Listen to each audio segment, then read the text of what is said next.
What happened to Dr. Stone's art style? Dr. Stone started out looking super realistic, but then everyone looks like chibis by the end of the manga. While most people love the art in Dr. Stone and Boichi's other manga like Sunken Rock, a lot of those same people don't like when Boichi draws other manga like One Piece. Which raises the question, is Dr. Stone's art really that good, or is it actually overrated? To answer that question, I'm going to analyze the art in Dr. Stone's manga, discuss the changes that took place from the beginning to the very end, and explain why Boichi's art is one of the most realistic and cartoonish art styles in manga. Just be warned that this may contain small spoilers for anyone who hasn't finished the manga. Now, obviously, when we're talking about Boichi, actually, there's one more thing I should point out. Obviously, everyone associates Dr. Stone with Boichi, but when we're talking about Dr. Stone, we do need to keep in mind that Inagaki is the writer and came up with all of the storyboards and basic ideas for the characters. So while Boichi ultimately drew the final product, the basic ideas came from Inagaki. When we're talking about Boichi and especially Dr. Stone, the first thing that sticks out to everyone is character designs. Funny enough, the designs actually change right away. When you look at the first chapter, the characters don't even look like their actual forms. They look like they were ripped out from Sunken Rock or Boichi's other manga Origin. As soon as you get to chapter 2, you can already tell that Boichi wanted to go for something less extreme. And I use the word extreme because a lot of people like to say Boichi's characters look realistic, but that's not entirely true. In a lot of ways, Boichi takes a similar approach to that of Kubo. See, if I asked you if Bleach characters look realistic, the answer would probably be no.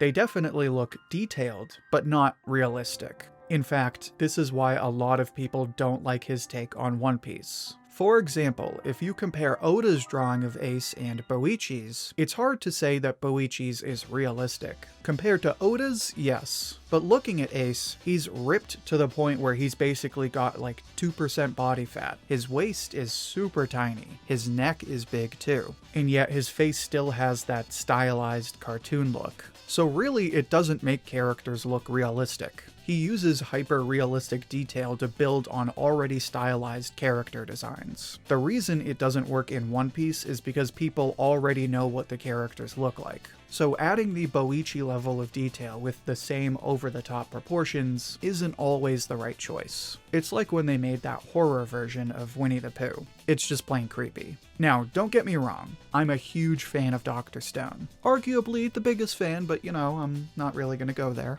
But I also have to acknowledge the substantial amount of complaints people have about his take on One Piece. The reason I bring this up is to help explain why I don't think his characters are realistic. It's the same reason I'd say the characters in One Punch Man don't look realistic. Like Murata, Boichi clearly has a thorough understanding of what human anatomy is supposed to look like and move like. But that doesn't mean he draws perfect 3D renderings. He uses that level of detail to fully express the extremes of his characters. And this is exactly what we see with characters like Senku. Actually, before I say more on that, make sure to like the video if you're enjoying it so far. It's the easiest way to support the channel, and it helps spread the video to other viewers like you. Now, if we look at the cover page for chapter 2, we get a pretty good idea of what Boichi is trying to express about Senku. The first thing that stands out is his hair. It's twice as long as his actual head and stands up perfectly straight, but also has those stray bangs. Right away, new readers get this impression that Senku is either a big-time stoner— okay, that one was an accident, I swear.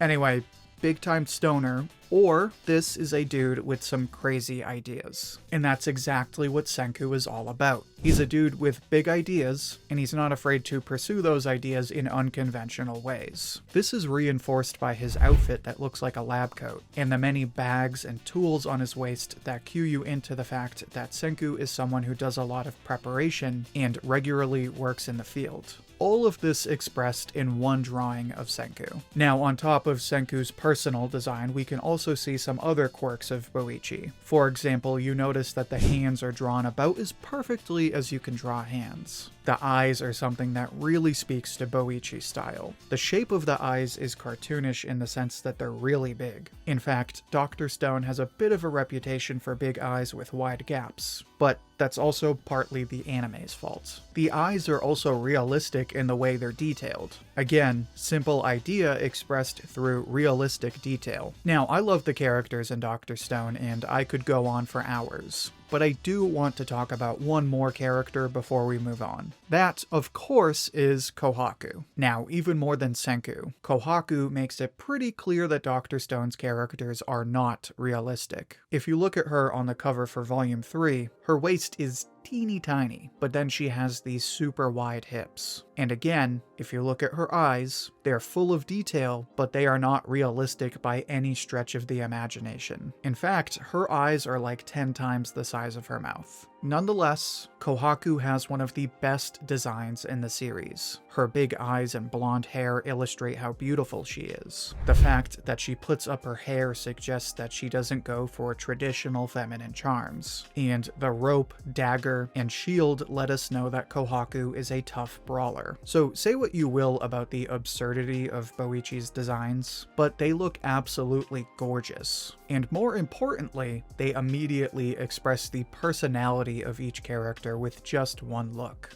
Now, like I said, they do change a bit as the story goes on. For example, if we take the same cover from Chapter 2 and compare it to the cover for Chapter 153, you can see how the faces have changed. It's not obvious at first, but as you can see, the eyes are smaller. Plus, Boichi draws the faces with a little more dimension, so to speak. So in Chapter 2, Senku's face just has the one direct angle. In Chapter 153, he angles Senku's face in such a way where you kinda get an angled perspective, thus emulating a three-dimensional face. Again, not immediately obvious, but it does stand out when you pay close attention. But while this does make the faces look more three-dimensional, I also think this is the root cause of what manga fans may refer to as the chibification of Dr. Stone characters. In the later parts of the manga, fans started to complain that the characters just looked like chibis. I think this new approach to faces adds to this feeling as it makes the faces feel rounder. Plus, then you have the smaller eyes, so everything feels rounder and squished together. Hence, chibi.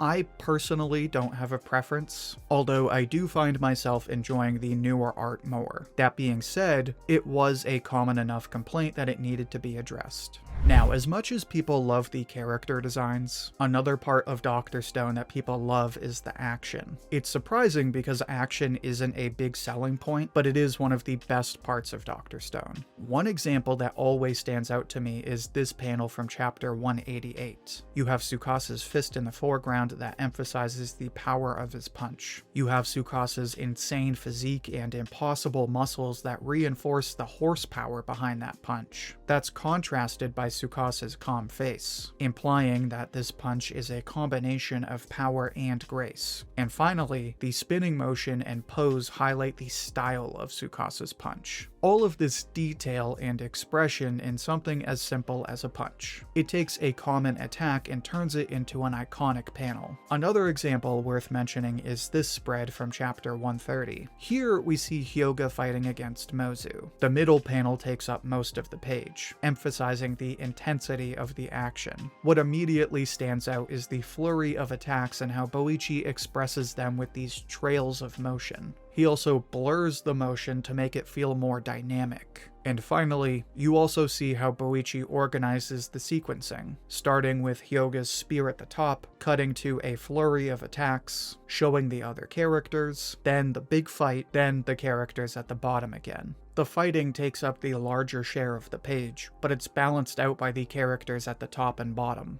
Boichi isn't a revolutionary when it comes to paneling and sequencing, but he clearly knows how to break away from conventions, especially in the action scenes. Now, another part of Dr. Stone's art that we have to talk about is the world, specifically the scenery. Now, I know people tell me all the time, oh, the assistants draw the scenery, the assistants. Okay, sure, but it's still his manga. Boichi does oversee the whole thing. So regardless of what help he may have, the scenery looks gorgeous in Dr. Stone. It's why they put so much detail into it in the anime as well, because it's one of the best parts. All the mountains, waterfalls, and horizons really highlight the beauty of the natural world, and it makes Dr. Stone addicting to read. That being said, I have seen people criticize Boichi for what I can only assume is the use of photography. What I'm talking about is scenes like this, where he clearly got help from some photos of the real world.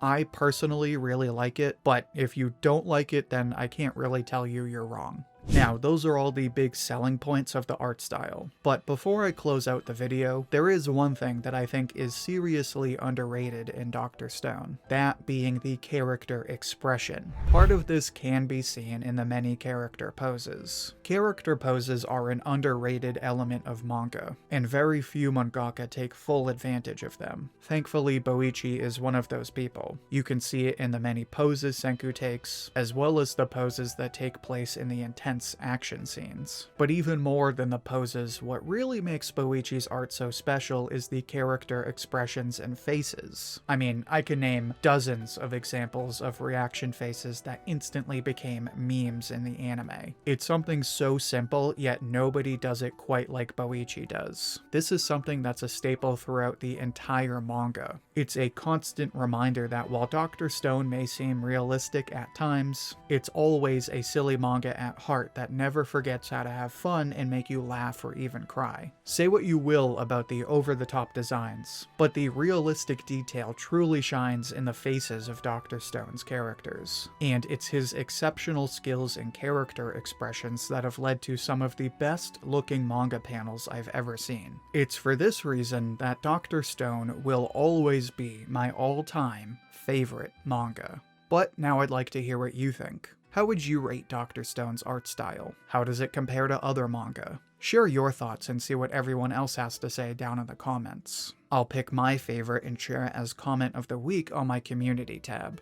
And if you'd like to join me for another discussion like this one, then make sure to check out my live streams every Sunday, Tuesday, and Thursday. In those live streams, I react to new chapters, as well as discuss other anime and manga topics. Also, check out all of my other Dr. Stone videos, which you can find in the playlist linked right here. Until then, thank you for watching, and I hope to hear from you soon.